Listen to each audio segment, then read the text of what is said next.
Dans ce magasin de vêtements, aucun client. Une scène devenue tristement habituelle ces derniers mois.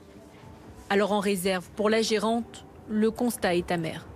Ça, c'est une partie de ce qui nous reste sous les bras, mais on a déjà une petite idée de la quantité de stock avec laquelle on se retrouve après bientôt 1 an d'activité très perturbée par tous les événements, par le Covid, par le manque de clientèle à Paris.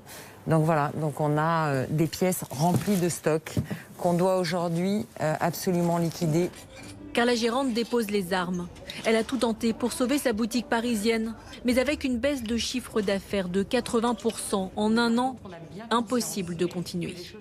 On n'a pas d'autre choix que de faire une liquidation totale et très rapide. Et on va être obligé de mettre la clé sous la porte. Ouais, mais ça a été assez violent et assez rapide comme décision. Le magasin baissera définitivement le rideau dès la semaine prochaine.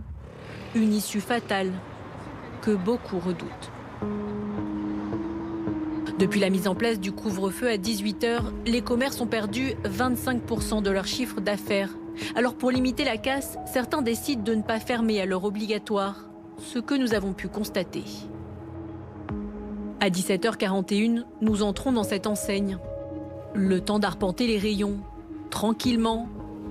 Il est 17 h 55 quand nous passons en caisse. 18 h 04 au moment de ressortir.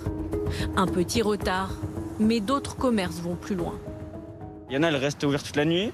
Il y en a, elles ferment à 22 h, 23 h. Ça dépend, après on se renseigne et on sait c'est où. À 19 h 10, cette supérette par exemple accueille toujours les clients, comme si de rien n'était. J'habite dans le quartier, je sais qu'elle est ouverte. J'avais une course à faire, j'en ai profité. Est-ce que c'est raisonnable? Je ne sais pas. Mais moi, ça m'arrange et là, j'ai un côté peut-être égoïste. Tout ce qui est petit, qui est appelé à disparaître, surtout avec la crise sanitaire, ils ouvrent. Ils n'exagèrent pas, mais ils ouvrent. Ils souhaitent gagner un peu plus. Ils sont dans la souffrance totale, ça s'explique.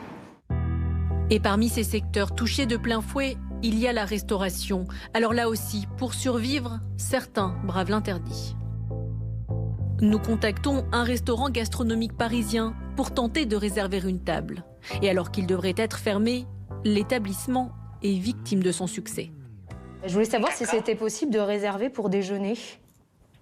Alors oui, mais seulement à partir du 11 mars matin. 11 mars, ça veut dire qu'il y a beaucoup de monde. Ah ouais, ça fait... Oui, enfin là on est fermé pendant 3 semaines au mois de février. Et pas de procédure particulière, on se présente... Non, pas du tout.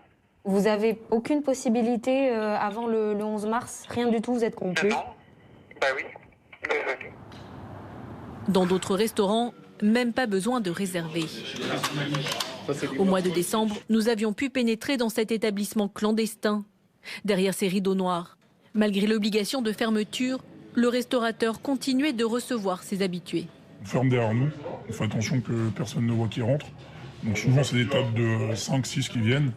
On fait quand même partie des petits commerces. Nous on a un petit restaurant.